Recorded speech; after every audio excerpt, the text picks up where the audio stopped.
Morning class. आज हम पढ़ेंगे बीकॉम फर्स्ट सेम का जो हमारा सब्जेक्ट है वो है हमारा business communication. And business communication में जो हमारा मोस्ट इम्पोर्टेंट जो है हम आपको टॉपिक पढ़ा रहे हैं वो है हमारा सम्मेलन के पथ प्रदर्शक सिद्धांत, है ना। इससे पहले वाली वीडियो में भी कई आप लोगों को मोस्ट टॉपिक कंप्लीट करा दिए हैं, तो आप लोग पिछली वीडियो जाकर देख सकते हैं जिससे आपका कोई भी टॉपिक मिस ना हो। आज की वीडियो में हम पढ़ेंगे सम्मेलन के पथ प्रदर्शक सिद्धांत क्या होते हैं। देखिए, एक व्यक्ति उसके पास बात करने के लिए क्या क्या क्वालिटीज हैं, क्या क्या बात करने के लिए मैटर है, किस तरीके से बात करता है, किस शब्दों को उपयोग करके बात करता है। मतलब सीधा सा है कि वो जब बात करता है तो उसके अंदर बात करने की कोई ऐसी स्किल्स तो होगी जिससे उसकी बात एक इफेक्टिव लगे या बहुत प्यारी लगे या बात करने का उसका तरीका बहुत अच्छा लगे। तो यही सब चीजें हमारी पथ प्रदर्शक सिद्धांत में आती हैं। जब एक व्यक्ति बात करता है तो उसके अंदर कोई ना कोई क्वालिटीज होती हैं, कम्युनिकेशन उसका स्किल्स होता है, अपने वर्ड को यूज करता है, कौन से वर्ड्स को यूज करता है, किस तरीके से बातें करता है, क्या अपनी बॉडी लैंग्वेज को ज्यादा यूज करता है ना, या अपने भाव को ज्यादा यूज करता है। तो ये सब चीजें हमारी पथ प्रदर्शक सिद्धांत में आती हैं। आज हम उसको एक एक करके कंप्लीट करेंगे। जैसे हमारा पहला है, फर्स्ट है हमारा उद्देश्य पूरक। जब हम कोई बात करते हैं तो हमारी उस बात करने के तरीका का कोई ना कोई उद्देश्य होता है।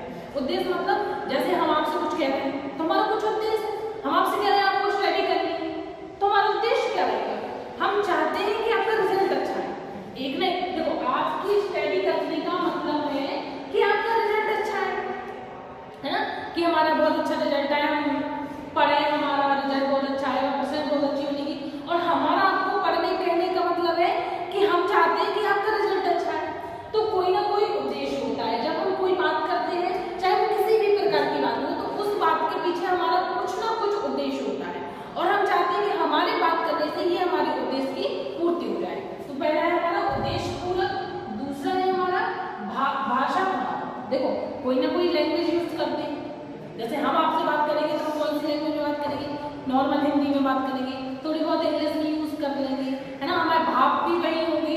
तो ऐसे ही हर जगह का जो व्यक्ति होता है उसकी अपनी लैंग्वेज होती है, उसके अच्छे भाव होते हैं, अपने भाव होते हैं और अपनी लैंग्वेज होती है। हम यहाँ बात कर रहे हैं, हमारी लैंग्वेज है, हमारे भाव है।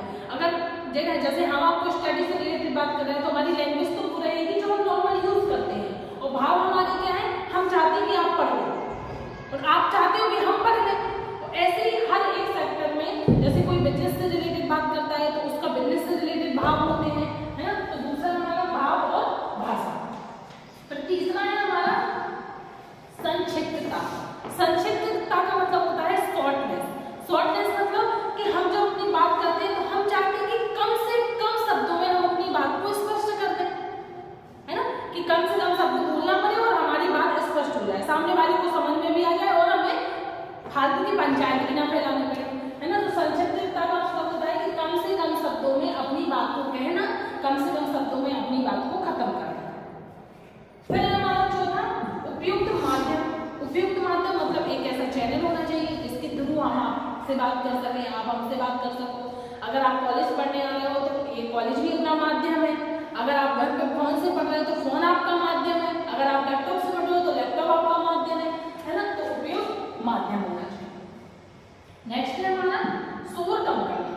जैसे कभी कभी क्या होता है कि लोग अपनी जो बात बोलनी होती है वो बात नहीं कर पाते हैं और बाकी फालतू पंचायत कर लेते हैं, शोर बहुत ज्यादा कर लेते हैं और अपने काम की बात नहीं कर पाते हैं। तो इसमें प्रदर्शक सिद्धांत ने ये भी बताया कि शोर कम से कम करना और अपनी स्पष्ट बात को स्पष्ट तरीके से बोलना।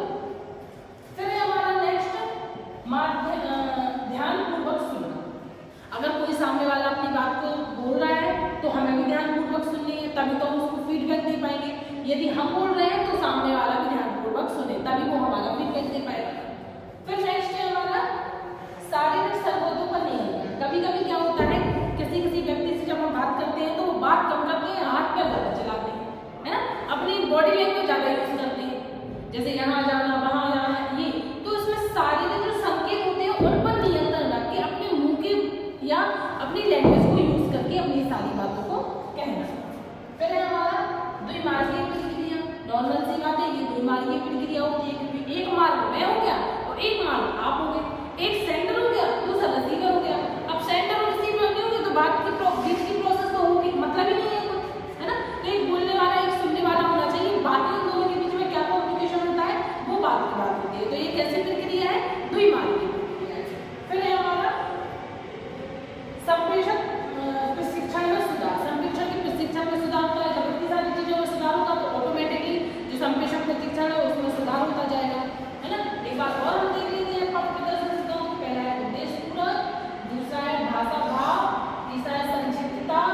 करके अपनी बात को कहना चाहिए, ध्यानपूर्वक सुनना, फिर सार्वजनिक संकेतों पर नियंत्रण, हाथ पैर कम चला के अपनी बातों को स्पष्ट तरीके से कहना, जो मानवीय प्रक्रिया और संप्रेषण प्रशिक्षण में सुधार।